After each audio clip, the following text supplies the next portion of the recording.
take the path of vidya. Now, the whole reason for all this stage is nothing but my own mind, my own thoughts. And now, how do I go about? So the only instrument I have in my hand is my mind. Now, do I control my mind? Do I befriend my mind? Do I engage my mind? These are all the different options we have. And as we go further into the class, we will explore that. Mana eva manushyanam karanam bandha mokshayo. So it's because of the state of my mind. Either I feel bound or I feel liberated. Both are because of the instrument called mind. Now the status of my mind is I feel bound. From being bound, the same mind will have to take me to a status of being mukta also. Now, avidya, the ignorance or the incomplete knowledge, keeps us deluded in the world forever. So the prescription is, avidya is maya. Vidya is also maya. Because in the Lalita Sahasranama it says, Mula prakriti ravyakta vyakta vyakta surupini vyapini vividhakara vidya avidya surupini. So the avidya that we are talking about and the vidya we are talking about, both are in the context of maya only. So now I have avidya. So I have to bring vidya maya into my life. Vidya maya is what? Illusion of knowledge, satsang, wisdom. All these things will help me cross over the avidya maya. It's a beautiful story. Ramakrishna Paramahamsa says that when there is a thorn stuck in your foot, what do? You take another thorn and remove the first thorn and throw both away. So this avidya and vidya are both like that. Right now we have a problem called avidya. So we take vidya and remove the avidya. And this is how the sadhana goes. Now at the time of birth, what actually is the current status of any sadhaka? Generally, I will talk about that. At the time of birth, the vasanas or the karmas that are ready to be matured, only those karmas are taken by the jiva. And a conducive environment is provided for the jiva to exhaust these karmas. Now we call them as prarabdhas, right? Now each and every one of us comes with this prarabdhas. That is the vasanas, that deep-rooted likes and dislikes we have. Whatever in the bag is ready to mature, the deposit we bring at the time of birth, and an environment that is conducive of family and surroundings, which is conducive to exhaust this kind of vasanas, is given to us, and there we are put. Now, why I am bringing this point is, this is the status. What we have come with is the prarabdhas. Now, that is not in my hand. I've already done that, and now it has matured, and it will show its action. Now, what I can do and what I cannot do. I cannot do anything about the prarabdhas that have already come. Now, what I can do is converting these prarabdhas into purusharthas. What I have is prarabdha, and what I do with this prarabdha is the purushartha.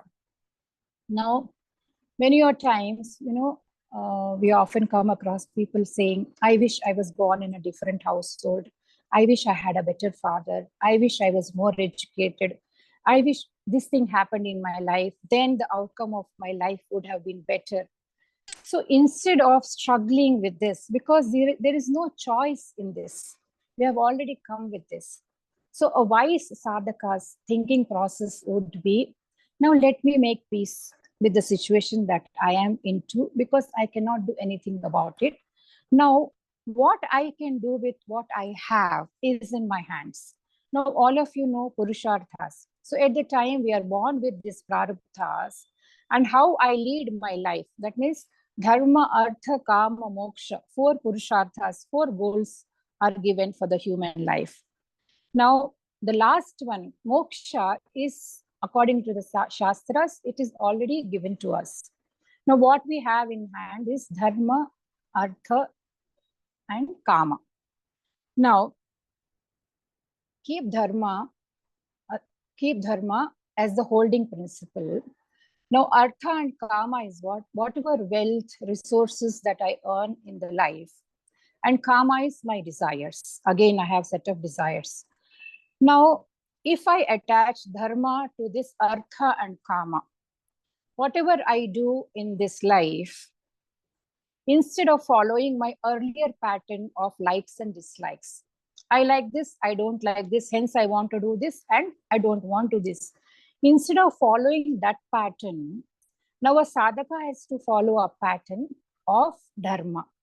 So what is dharma? In any action that you have to perform, you have to pause and think, is it the right thing for this situation? What is the best thing to be done? And what is the righteous thing to be done? Let me do that irrespective of what my likes and dislikes are in this context. And in terms of earning wealth or possessions, belongings, relations, whatever that I accumulate around me, is dharma attached to it? If it is a dharmic desire, if it is a dharmic wealth earned, then there is no problem. Then it is not in the way of you getting liberated. So this is one lens through which whatever prarabdhas we have already got, the best way to exhaust them is make peace. And whenever we have to take a call on the desires or on the wealth, earnings, or accumulations, is it in line with the dharma is what I have to check. And then the practice in the world is we take to some marga, karma yoga, bhakti yoga, jnana yoga, or some path we follow. But personally, I feel there are no so many yogas. You can't say there is a karma yoga, I do some karma and hence I'm a karma yogi, this path suits me better. I don't have so much of intelligence, so I follow bhakti yoga. An intelligent person saying that, oh, I can read the scriptures, understand the scriptures, I'm a very intelligent person. I really don't see any meaning in the karma kanda or in the bhakti or whatever. So these are not different options that all of us have. These are the 3 things which have to be brought together in different combinations to each one. Like somebody whose life is predominantly in the karma, how much of bhakti and jnana has to be added is a personal choice cocktail that they have to make. So given the path of karma yoga, jnana yoga, and bhakti yoga, they are not 3 different paths. All of them have to be brought together to suit my life purpose. Now here, there have been so many isms, so many cults, so many paths, isn't it? Now, during the time of Adi Shankaracharya, there were so many different philosophies that had taken over this land. Now, why he had to come and condemn all those philosophies or limit them is because most of these philosophies were talking about right path, samyak darshan, samyak jnana, and samyak charitra. What they thought was, if you have a right path, right knowledge, and right conduct, if you're good, that's good enough. If the society is full of a value-based society, and each one has a good character, good knowledge, and good path, that would suffice. But the Sanatana Dharma is Anadi Adi Dharma, right? What Shankaracharya came to revive. He had to condemn all these things because where there is no God element, these things will not take you very far. See, in the path of sadhana, apart from jnana, bhakti, karma, and all, what is most important is giving up ego, isn't it? Ahankara. This is the main hurdle that is in the path of any sadhaka. Now, how do you work on your ego? It is not enough to be good enough. When somebody says, I am a better person with more better values, the ego is already very hard over there. But actual sadhaka, I feel, is somebody who is ready to be diagnosed and dissected by a guru or God. If somebody thinks I'm good enough, there is nothing I need to change in my life. It's the world around me that has to change. That means there is something wrong with this person. He's already in the sleeping state. For him to get to the Jagrat Avastha, somebody who wants to be awakened, who wants to be enlightened, who wants to walk the path, I want to work on my mind because I know I have some vasanas, I have some obstacles, I have certain problems, and I need to resolve, I need to set them right, I need to shed them. See, when we talk about liberation, most people have a wrong concept. They think I have to be liberated. No, you don't have to be liberated. You are already liberated. What has to be liberated is your personality. The personality that we got around us, the layers and layers and the mask that you are wearing. I have a certain personality of a name, some educational background, family background, lots of accumulations that come with this body and mind. They need mukti. I have to let go of those things, and that is mukti.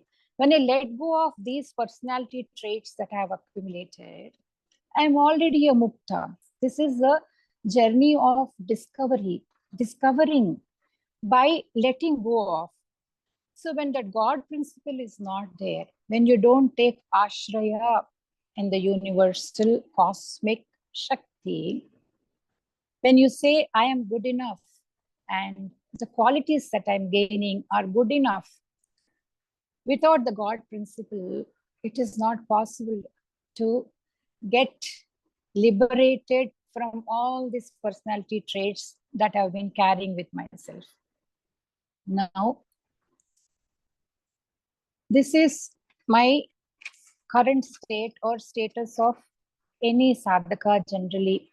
See, I'm not talking about sadhana chatushtaya. In our normal philosophical schools and thought processes in the Sãdhanã Dharma, fourfold qualities are given to be worked upon. What qualities the sadhaka has to have, shama, dama, and all those things. But I'm not touching upon all these things.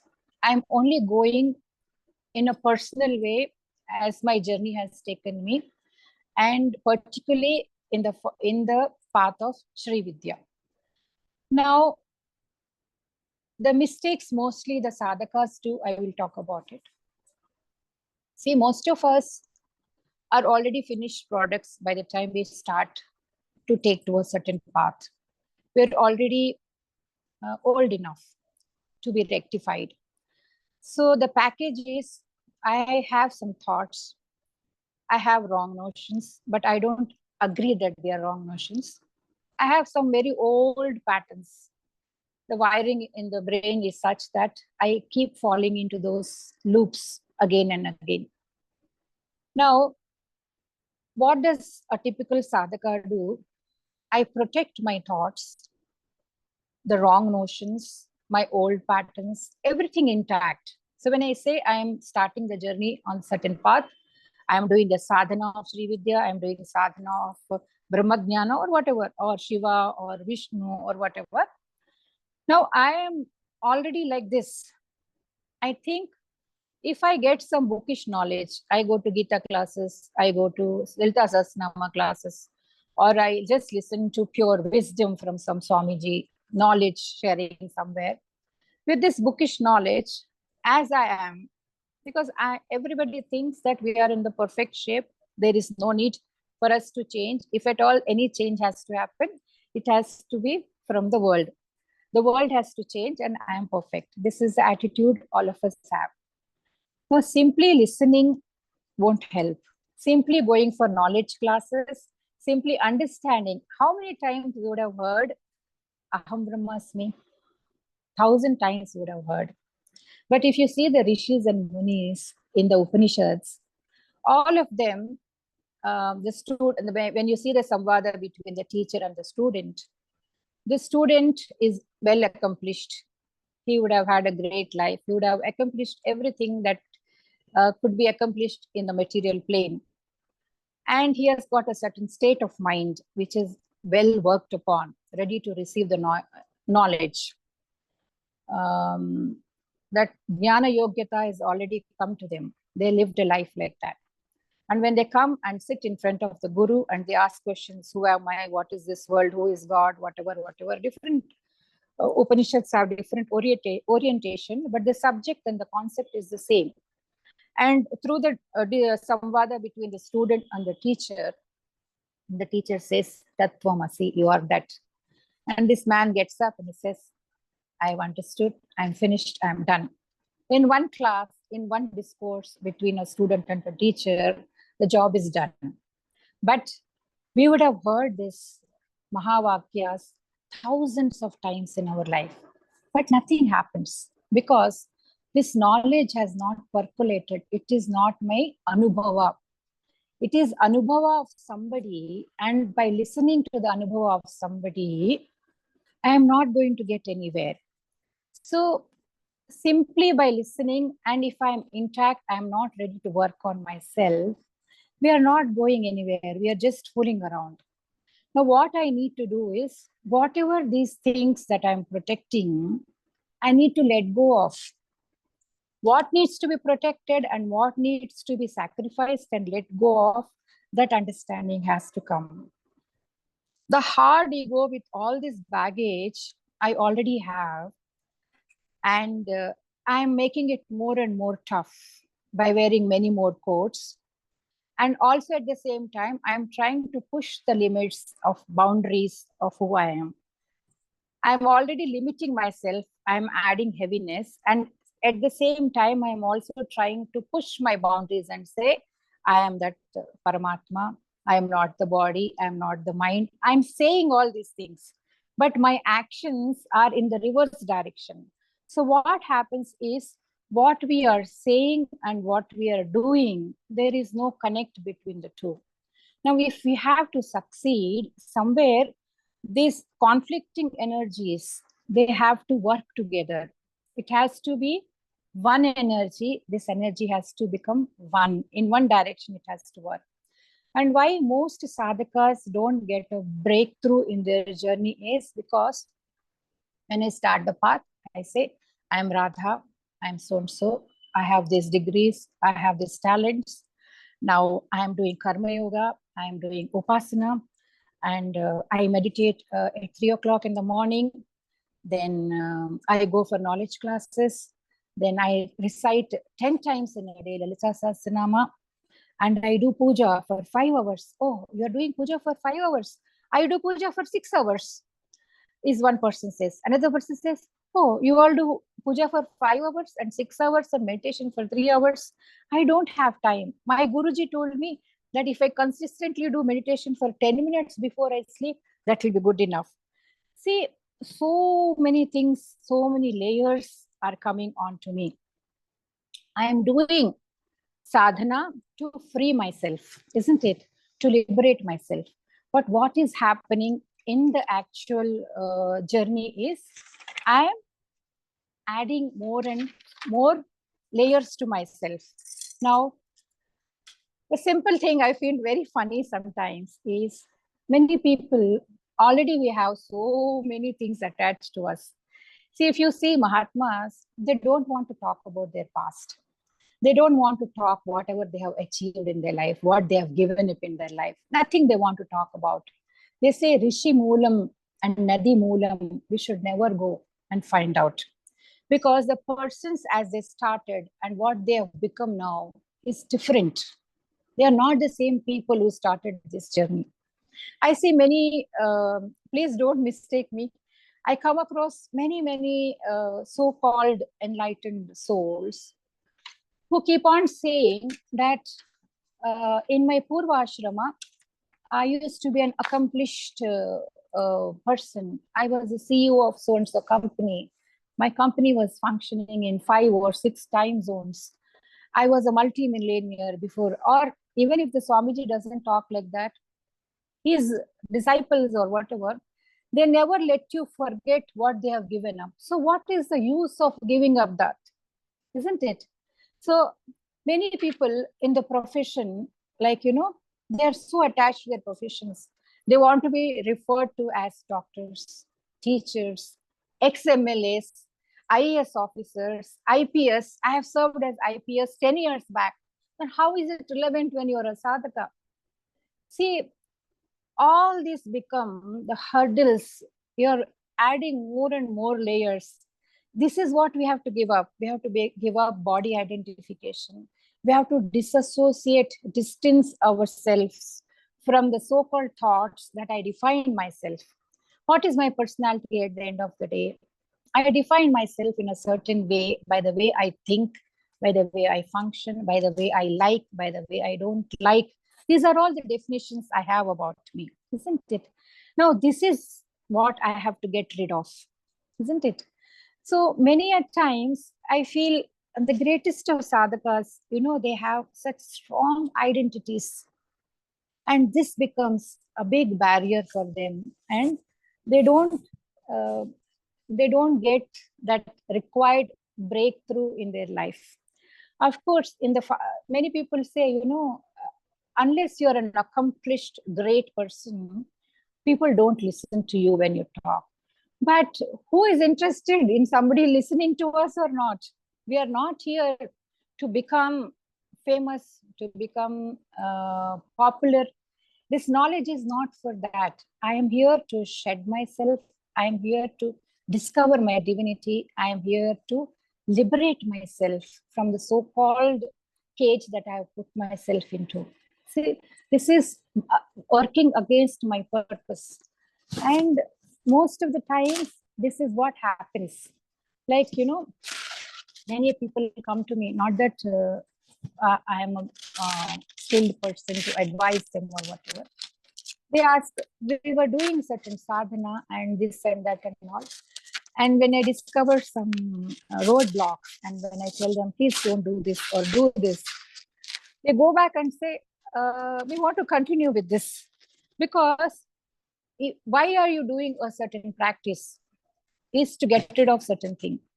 Now, when we bathe, we apply the costliest of soaps and body washes and things like that to remove the dirt on our bodies. But when you take the shower, along with the dirt, you're washing away the soap also. You're not keeping the soap along with you. So any practice, anything is to get rid of all the malinyas in us. So those kind of let go offs are very important. And this is why you need a mentor. I won't say guru, because in today's parlance, guru has become such an abused word, misused word.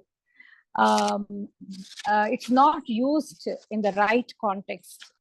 We will talk about the role of the guru also. Now let me come to Srividyā. So when we get to Srividyā, see, we talked that detachment or the vairagya is important to get rid of the karma vasanas, and knowledge, vidya, is important to know my completeness. These are the two things that I will stick to and keep bringing back so that we don't lose track. Now, in Srividyā path, we are not so particular about detaching, cutting, removing desires, living a dry, serious, desireless life. No. In Srividyā, the beauty is, it says, Yatra vibhogo nachitatra mokshaha, yatrapi moksho nachitatra bhoga, Sri Sundari Sevana Tatparanam, Bhogasya Mokshasya Karasya Eva.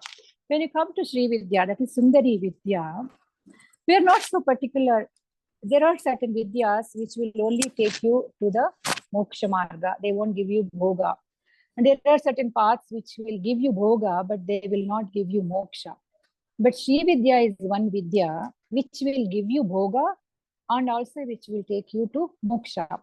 So when you come to Srividya, life is a big celebration. Your orientation towards life changes here.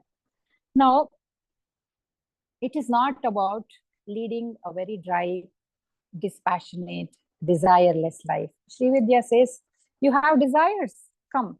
Let's see what all desires we can fulfill. Isn't it? Kamakshi is the Paradevata for Srividya. Kamakshi means she can fulfill your desires just with her glance. One sidelong glance. What desire you have? Let me fulfill. See, we say Mata cha Parvati, Devi, Pita, Devo, Maheshwara, Bandhava, Shiva Bhaktascha, Swadesho, Bhuvanatrayam. Who is my mother? Parvati is my mother. Who is my father? Maheshwara is my father. And what is my residence? All the Tribhuvanas, this is my residence. And who are my bandhavas? All the Shiva Bhaktas are my bandhavas. And this is my huge, big parivara. Now, am I a poor person or a rich person? I'm a rich person. Because Parvati, Sadashiva, this is my kutumba. And this entire universe is my home. Now, for somebody who has got a well full of water in their house, will they stock up water in the house, in all the vessels, in all the bottles, in all the glasses? Will you fill up water and keep? You won't fill up water and keep, because you know when you need water, there is a well which is full and you can always draw. So this kind of thought process. So when I go to my mother, I ask what I want. So I don't have a craving. I don't have a desire to possess. I don't have a desire to hold things. So this way what happens, there is a healthy fulfillment of my desires.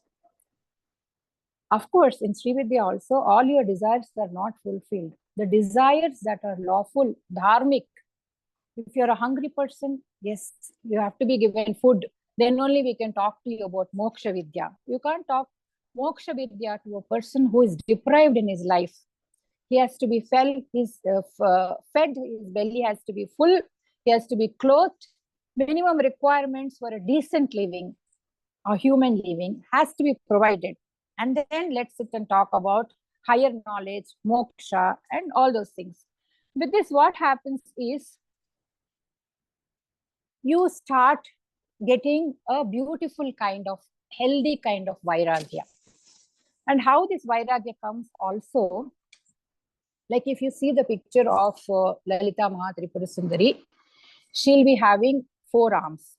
One has got the pasha, one has got the ankusha, one has got the sugar cane bow, and other hand has got the 5 arrows.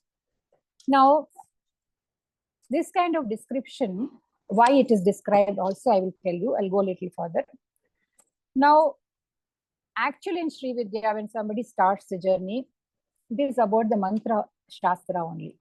So they are given some yantra, universal geometrical representation of where Paradevata stays. Some alambana is given. A deity is given to you for worship. And some rituals you are put into, because I'll tell you why the rituals are also important. I'm not saying engage in meaningless mad rituals, but a kind of certain connect comes.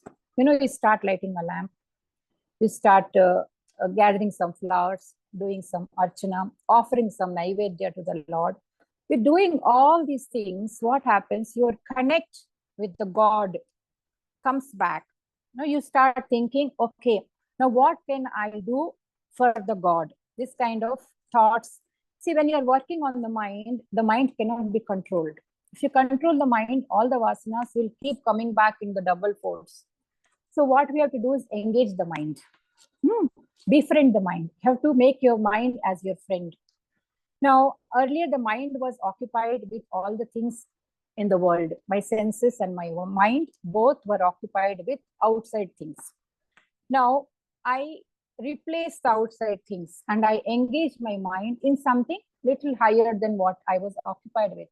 Now I give my mind a divine name, a divine form to seek refuge in that. So this slowly I start getting detached from the unnecessarily worldly and outward things. And slowly I start attaching myself my devotion, my love to the form and name of the Divine Mother. And slowly what happens with this attachment? You start going from outward looking, you start going inward. Antarmukha samaradhya, bahirmukha sudurlabha. And Srividyā is said, as long as you're searching for your happiness, for your fulfillment, for your liberation in the outside world, durlabha, it is not going to happen. Only the moment you step inside, you start going inward, this journey actually starts. Now we start on a mantra. Usually it is the Ganapati mantra, and then the Bala mantra, slowly, and then the Lakshmi mantra, Annapurna mantra. Like that, the sadhaka is step by step taken to the mantras till he comes to the Panchadashi mantra. The Panchadashi mantra is the Mula mantra for this Vidya. And after this, there is a Shodasi mantra. Shodasi mantra takes you to Nirguna Upasana totally. Till then, you are holding on to this Devi, which is purely Saguna Upasana. Because my mind cannot comprehend the vast, unlimited God that is spread out in the universe. My mind cannot do that. So the huge God is brought into my understanding in the Saguna Upasana so that I develop a bond with my God. And step by step, when I'm slowly taken, I go towards from Saguna, I go to the Nirguna Upasana only. So here, whether we like it or not, it starts with a form, very sthula. And the form, next, the mantra is the Sukshma. Mantra is done with the mind, right? Sthula is, for the form and other things, for the rituals. And then afterwards, even subtler than the mantra is the Kundalini Shakti. Only when the Kundalini Shakti Jagrati happens, whether we like it or not, whether we know it or not, this path takes you to the Kundalini awakening with awareness or without awareness. That is what actually happens. Only when the individual power raises to the level of connecting with the universal power, only when will we know. We always talk about things like that. I am not the body, I am not the mind, I am not that, I am not this. Just by talking, it is not going to get us there. Unless the Kundalini Shakti Jagrati happens in our bodies, this knowledge starts dawning upon us once the Shakchakras start getting cleaned up one by one. What happens is your awareness starts raising. See, actual definition for sadhana is what? That I stay in that awareness, in that bhavana. My bhavana has to come to that state. Only then the chitta shuddhi will happen. So for bhavana to come to that state, simply if I recite, simply if I talk, simply if I take that experience which is not my own, then the recognition that I'm not this body, I'm not this mind does not happen. So in Srividyā, what happens is start with the ritual and then the mantra, internalize the mantra, and slowly the mantra gets the momentum. The friction has to happen. The chanting of mantra is not for 10 minutes, 1 hour or 2 hours. Srividyā requires lifetime. One lifetime is not enough.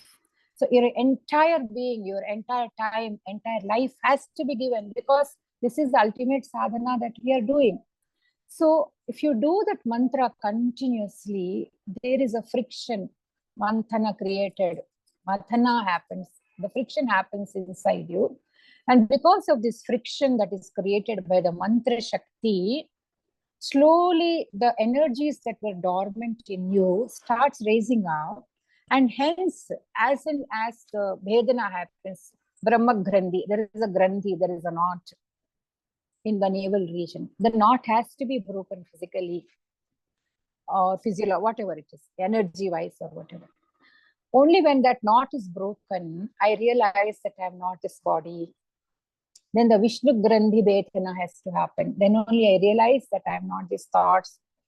Rudra Grandhi, I am not this, none of this physical, subtle, gross bodies. I cross all of that. So in this sadhana, the karma kanda is there. There is mantra is there. And how do you do the mantra Shakti? How to create the correct kind of friction in the body, then the Kundalini is awakened. And only when the Kundalini is awakened, the real knowledge dawns upon. There is so much happening in Srividyā. Now, why this lady is represented like that? The Pasha stands for the attachment that we have towards the world. Now that has to be converted as my attachment with the Lord. The Ankusha she holds in her hand is for Krodha. Now, because my cravings, so such severe cravings are coming, my desires are not getting fulfilled, I get into Krodha. I am like the maddened elephant. To control that maddened elephant, the Ankusha that is there in the Devi's hand, which means the Pasha, Ankusha, whenever I see these two weapons in her hand, I understand that if I offer my senses, my body to the divine, then what happens? Karma Vishuddhi happens. As long as we are doing karma in the world, our senses and mind engaged in the external world, the karma always gets impure.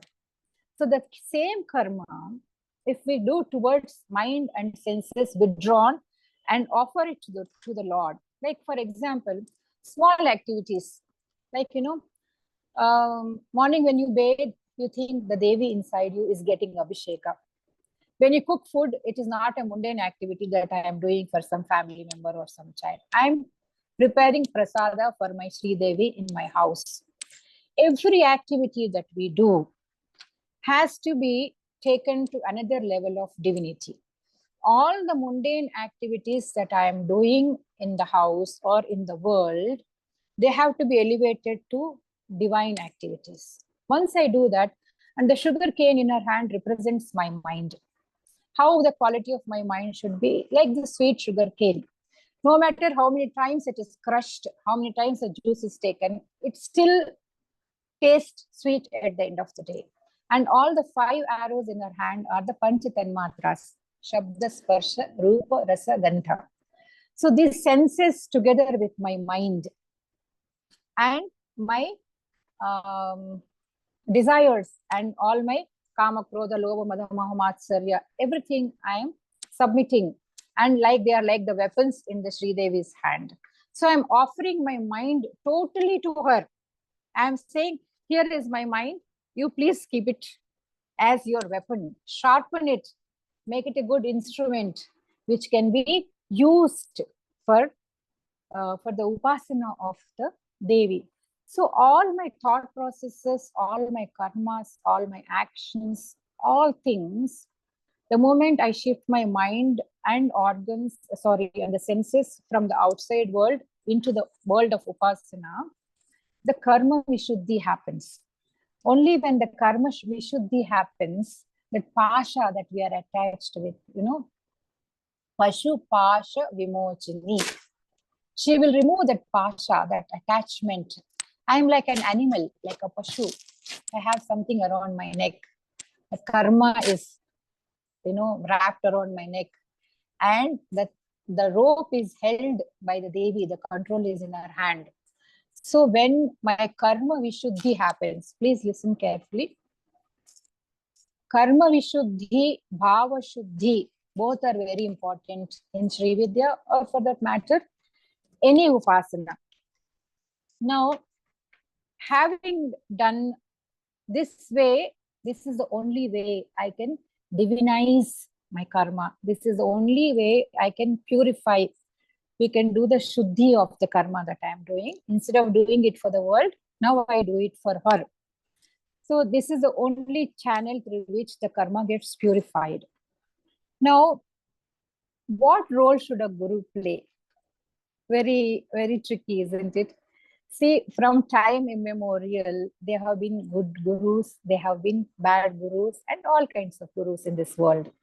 Shastra itself describes what lakshanas the shishya should have and what lakshanas the sadguru should have, which means this is not the problem of today. Today, when people come and tell me, how do we pick a guru? How do we know that this is the guru who is going to guide us? All these questions we have.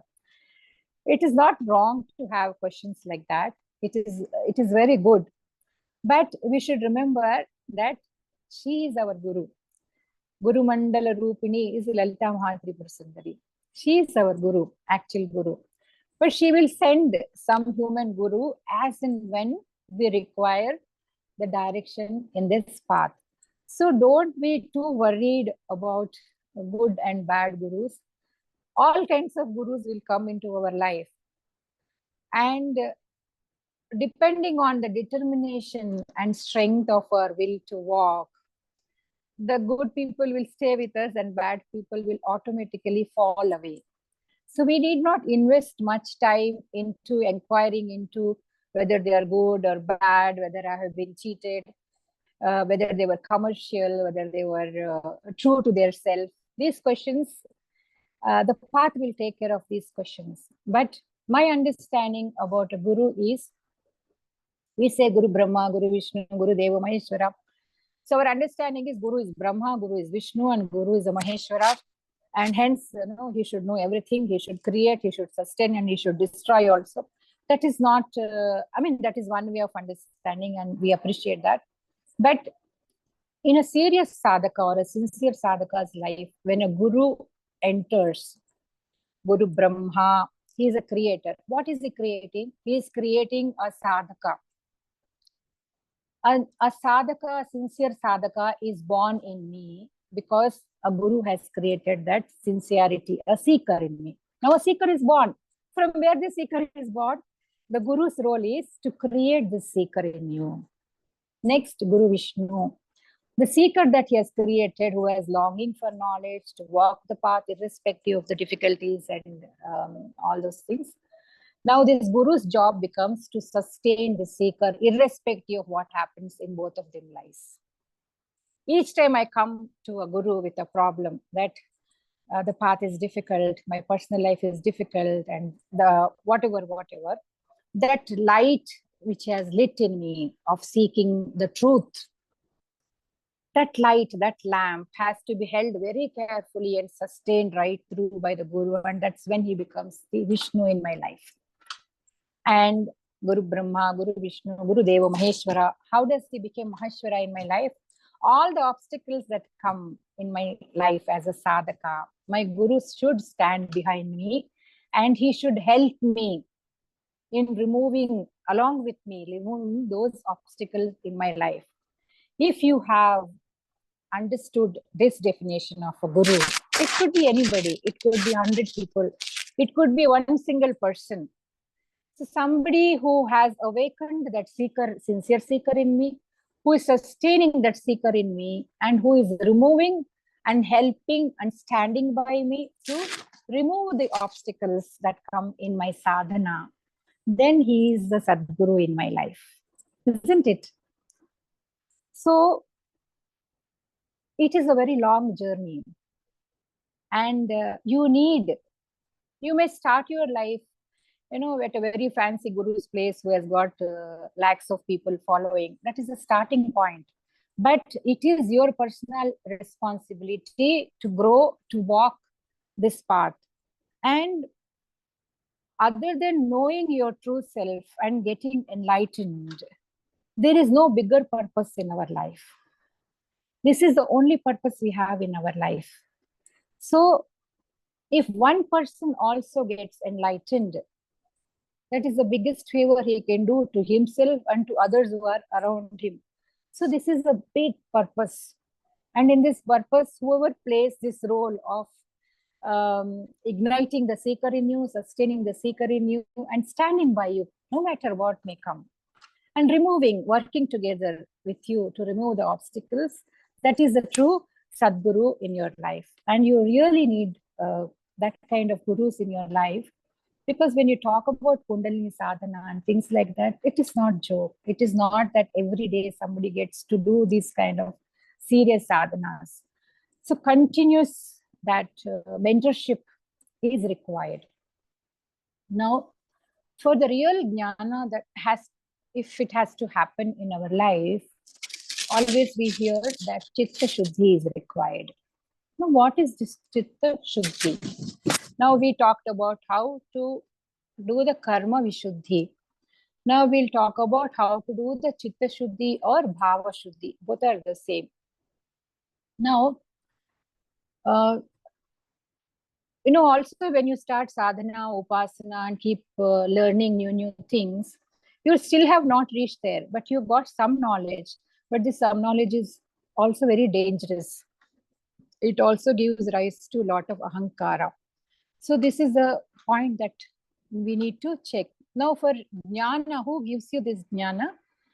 Devi said, Shiva Jnana Pradayini. She is the one who gives you the jnana of the Shiva. For jnana to come into our life, Ishwara Anugraha is very much required.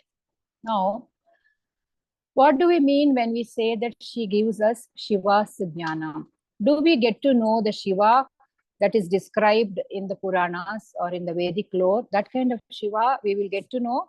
What exactly is this Shiva jnana or jnana about myself? Now, Lalita Sahasranama says, Bhavani Bhavana Gamya. How do we reach this Bhavani, this Devi? You have to reach her through something called Bhavana. Now, in Gita it is said, Nasti buddhir yuktasya nacha yuktasya bhavana. A person who does not have bhavana, they do not get jnana. Now, I talked about doing the mantra or holding the form of the Devi or your Ishta in your heart when you're doing the upasana or sadhana, right? Now, this bhakti, bhavana is, I can say closely, it is bhakti. Now, what happens is, I work on my mind. But as my bond with my Lord increases, there is so much of love developing for my Ishta. And how do we express this love? In Srividyã, it is beautifully said, in every sentence you say Namaha, Namaha, Namaha, Namaha. Om Namo Bhagavate Rudraya. Om Namaste Rudramanya Bhuto Taishave Namaha. Ya Taishu Shivatama Shivam Babhuva Dhanuho. Shiva Saravyaya Tatvaya No Rudramudaya. Every stanza we are saying Namaha, Namaha, Namaha, Namaha to the Ishvara in the Rudram. Lalita Sahasranama you say Sri Matre Namaha, Sri Maharadne Namaha, Sri Simhasarane Namaha. Wherever you are doing this Namana, what it means is Na Manaha, it is not mine. All that I have is yours. And you do reverse of Namaha, it becomes Manaha, which means I offer my mind totally to you. All this is yours. Nothing is mine. So you get to that kind of severe surrender. Now, if you go to a battlefield, not now, in the olden days, and if the opponent king says, puts his hands up and says, no, boss, I'm not fighting anymore. I just surrender. According to the rules of the war in those days, if opponent king surrenders to you, you can't do anything. You can't kill him, you can't attack him. You can say, okay, go. So with all my, if I can use the word sinful, it is not sinful. With all my shortcomings, with all my wrong notions, thought processes and everything, with all the work that I'm trying to do on my mind, and I keep failing, sometimes I keep succeeding, with all this drama in my life, there comes a point when you do total Sharanagati. You say, here I am. Everything is yours. Nothing is mine. I'm not able to do anything. All that I can do is I can just put my hands up and say, here I am, my Lord. I surrender myself to you. In the Rudram, it says we do the Namana to the Rudra first, and then we do the Namaskara to his arrows. You do Namaskara to his bow. Then you do Namaskara to Shiva's hands. Like that, the Namaskara goes. The meaning here is, I'm saying, Shiva, please don't, Rudra, please don't be angry with me, because this is what I am. Now, please, I do Namaskara to your bow, to your arrow. What is this arrow? When this arrow comes, this gives me Sukha and Dukkha. You are giving me sukha and dukkha. What is this bow? This bow is the Prakriti. In Prakriti, whatever we have done, good actions will get sukha, bad actions will bring me dukkha. And who is holding this bow and releasing these arrows? To that hand also I am doing namaskara. That means your hand is the Karana, Mahakarana. So here Ishvara becomes the Karma Phala Data. Whatever karmas have done, the Prakriti as the bow and the arrows as the Sukha Dukkha, they are coming to me. Oh Lord, this is all old story. They have done something, I don't know. But now I am taking the Sharanagati. And once I take Sharanagati, you have promised whoever comes to your Sharana, you will protect them. Now, my protection is your job. This kind of sincere, severe bhakti develops. When the karma vishuddhi happens, the next level is, through all these practices, we get to the bhava shuddhi. Now, when this bhavana gets shuddhi, as I meditate, as I do the japa, there comes one moment in the sadhaka's life where you say it mind or heart, whatever you say, your heart for a moment is full of that bhavana, full of the Lord, full of that form, full of that mantra. Nothing in the world other than that has filled your heart.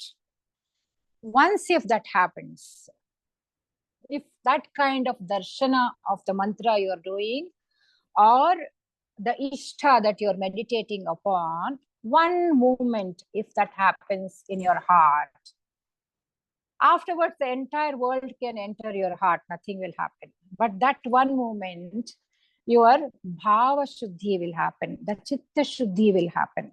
This is the actual siddhi that upasaka has to get. We talk about anima, lagima, garima, various kinds of siddhis. Those are not the siddhis that we are looking at. We are looking at this bhava shuddhi.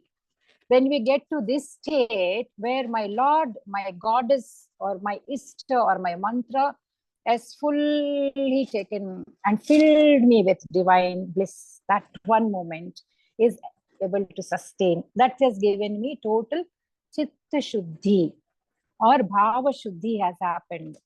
Now, even if there is one thing that is left out in the world,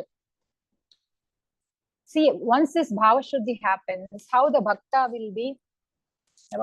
Tandanana hi, tandanana pure, tandanana bhala, tandanana bhala, tandanana. Annamacharya danced, expressing his joy.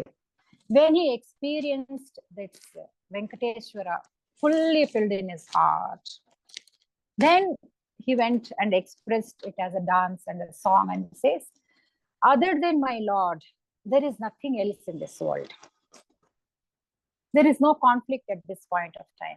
If I am a Devi Upasaka, and if that Bhava Suddhi has happened, or the Chitta Shuddhi has happened in my heart, I will go to a Vishnu temple, but I will see Devi there.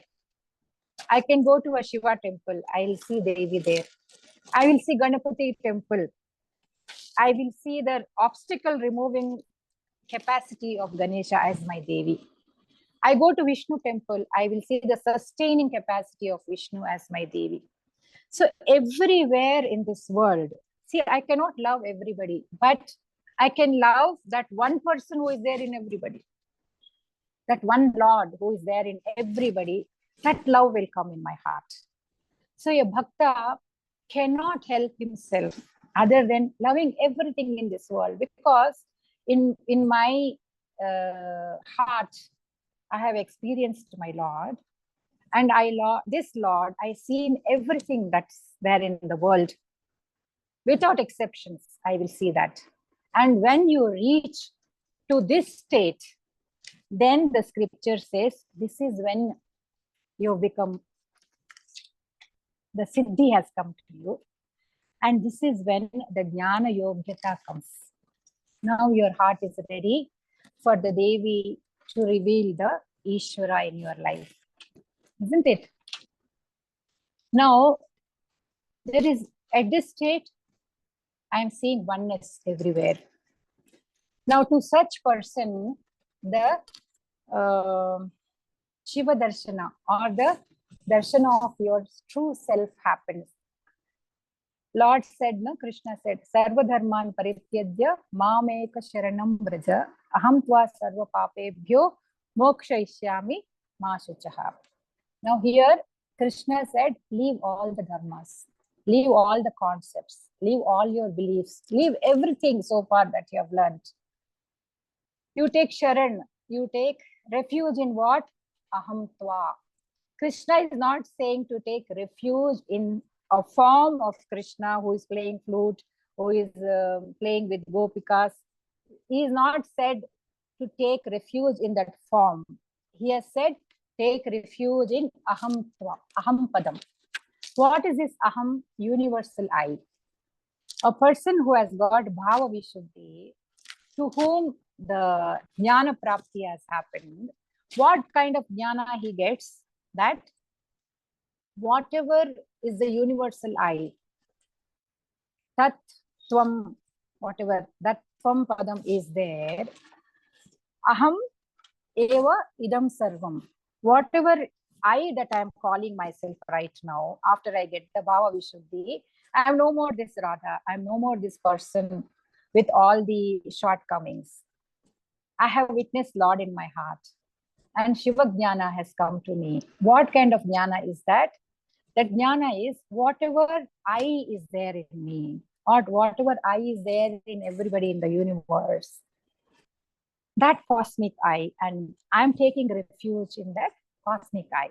What we say?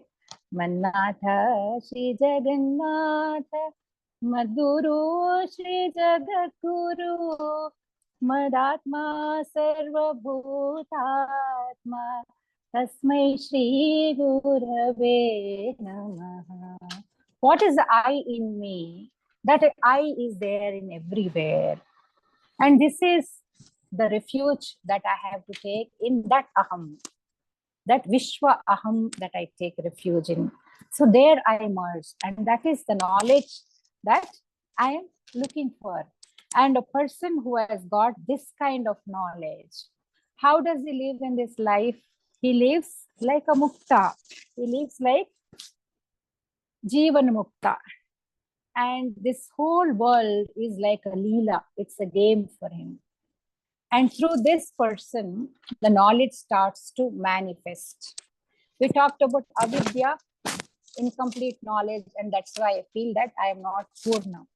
And such a person who has experienced and taken refuge in that universal aham, this kind of jnana to whom has been revealed, that person, through him, the entire knowledge of the universe gets manifested. He becomes a perfect instrument in the hands of the Lord. And at this stage, he says, Purnamada Purnamidam Purnat Purnamudashyate Purnasya Purnamadaya Purnameva Vashishyate. Hari Om.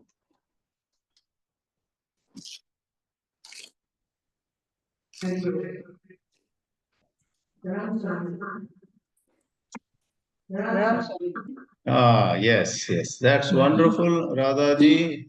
Thank you, Saviji.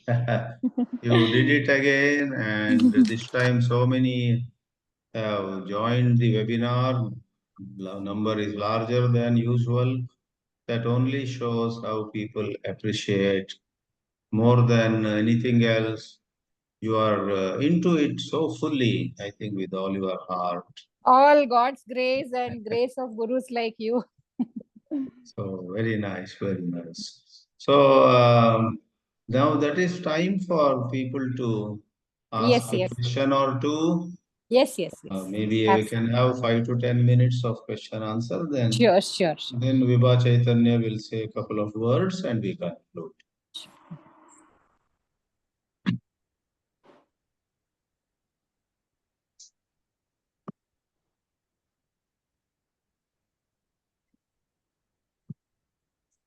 In fact, Dr. Rampai has written in the chat box, all sadhanas other. Can you read? You can yourself read. Other than Radhaji is able to read. I am not able to read, Then Swamiji. Vibhaji will read it and say. Please read. Yes. There is one. Jnani Jagat Shravana Manchi. Nirjati Guruni Path competent teacher is the one who reach the goal of our life, attaining Jivana Mukti. Your voice, there is an echo. Yeah, 1 second. 1 second. मेरा mic चालू है वो मैं of करता हूँ Now, stop. Jnani Yagna with Shravana Manana Nidhyasan is the only path to competent teacher, is the one to reach the goal of our lives, attaining Jivan Mukti. Brahma Satyam Jagat, I think these are the submission by Dr. Ramji. Brahma Satyam Jagat Mithya, Jiv Brahma, Brahmanna Aparaha is the goal of understanding. Sadhana of Jnana Yoga starts with small steps under competent guru. Do not start with thinking Aham Brahmasmi. Yes. Start thinking, I know nothing, I am nobody, I have nothing, I own nothing. With clean state acquires right knowledge. Oh, this is a submission by Dr. Ramji. There's no question. Then, yeah. Here it is one question. How does Radhaji define right action? Can Radhaji tell what do you mean by right action? See, in any situation, dharma is not something that is written in books like other religions for us. See, it is not a book of do's and don'ts for us. Of course, intuitively, all of us have the understanding of what is right and wrong. And these dharmas also change with time. What was relevant, the Samanya dharmas I'm talking about, a few years back, with the times changing, the same dharma may not be relevant, but we have to look it in a different context. So that is one way of understanding right and wrong. Then we have gurus to guide us, jnanis. Then there are scriptures, which tells you what is the right action in any context and what is not. Most of us know what is right and wrong, but it is overpowered by our likes and dislikes. And hence we choose to go with the likes and dislikes. But if you put aside what I like and what I don't like and what needs to be done in a situation like this. See, somebody who had a difficult childhood, he may not like anything about his father or mother or whatever. So his anger always justifies that I don't have to look after them. I don't have to be there for them. He says, I am justified in thinking if they have not looked after me, I don't have to look after them now. But that's not how it is, right? We also have yajnas. We have Brahma yajna, we have Pitru yajna, we have Bhuta yajna, Pancha yajnas are there. So when we use those yardsticks and find out, that tells you the path of Sanatana Dharma, the Purusharthas that are given to us, the Mahayajnas, Brahma Yajnas and all every day that is prescribed to us. If we refer to that, and in conflict, we always have mentors, we all have gurus, we always have people who have read the Dharma Shastras. Definitely the guidance will come if we are open to understanding what is right. Definitely we will know. Other question is, again by Dr. Rama, all sadhanas other than Jnana Yoga is only preparation for Jnana Yoga gaining Chitta Shuddhi only. Your comment. Not exactly. See, it's not compartmentalized like that. I will do finish Karma Yoga, then I will go to Bhakti Yoga, then I will go to Jnana Yoga. It doesn't work like that. All things work together in different proportions in our life. Of course, to get the ultimate Jnana, as I said, Karma Vishuddhi, chitta shuddhi, all these things have to happen simultaneously. But I also have to have the knowledge that I'm not this, I'm the Brahman. I have to claim that also. See, they say fake it before you make it, right? So I also start with this knowledge that the scriptures give me. And slowly I get to there. So the knowledge also is there, the bhakti is there, the karma kanda and everything is there. So when you do a ritual with full understanding of what it says, what it means, and what actually the internal meaning of that is, so it becomes a strong force in your life. See, currently when I don't start off with any sadhana, I don't have that energy built up in me to take it forward. So small ritual consistently over a period of time, knowing the meaning very well, what I'm doing, why I'm doing. When I do that, I'm investing little into it, and it becomes a big force someday. So this ritual itself is good enough take me through the bhakti, through jnana and everything. So we can't dismiss them saying that, oh, there are only preparatory stages. No, it all works together actually. Then there See, is for or somebody who straight away comes to Vedanta for long period of time, sometimes they are prescribed some small sadhana to go back and do, some discipline to be followed. See, these are the things that will somehow, how it works, nobody knows. Whether this is first or this is second. So in many Puranic stories and all, we see somebody who is talking to Bhagavan Krishna already, conversing with him, seeing him. Krishna says, you need to go to a guru. He puts him through a guru. So when somebody is already seeing Krishna Bhagavan and talking to him, why does he have to go back and do that? Because that learning has not been finished in his life. So it could be any which way, but all this one has to go through. But in what steps they will go through individually, it varies. So somebody who is already a jnani by birth, sometimes they are put through some upasanas, some things. So these are the things that are very essential, I feel. And as Maltiji says, very good and interesting talk. Thank you.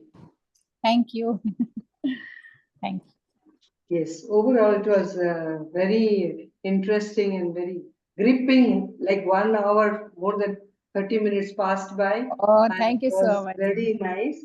The definition of avidya which you gave, that also was something new to me. Avidya is not ignorance, but is incomplete knowledge of myself. That was very nicely said. And everything else also very nicely. And it took us in a very good journey from karma to jnana. Thank you so much. Thanks. Thank you so much. Thank you for this opportunity. And one more question has come: how do one get initiated into Srividya living in US? That you can guide them on your WhatsApp or something, or you can write it to me, and I will write. Sure. Yeah. Sure. Yeah. Hari Om. Welcome. Hari Om. Hari Om. Hari Om. Thank you. Thank you, Swamiji. Thank you. We will again be in touch. Yeah. Sure. Good night to everybody. Hari And Om. Thank you, good, Swamiji. Thank you, good, Vibaji. good day to people in the West.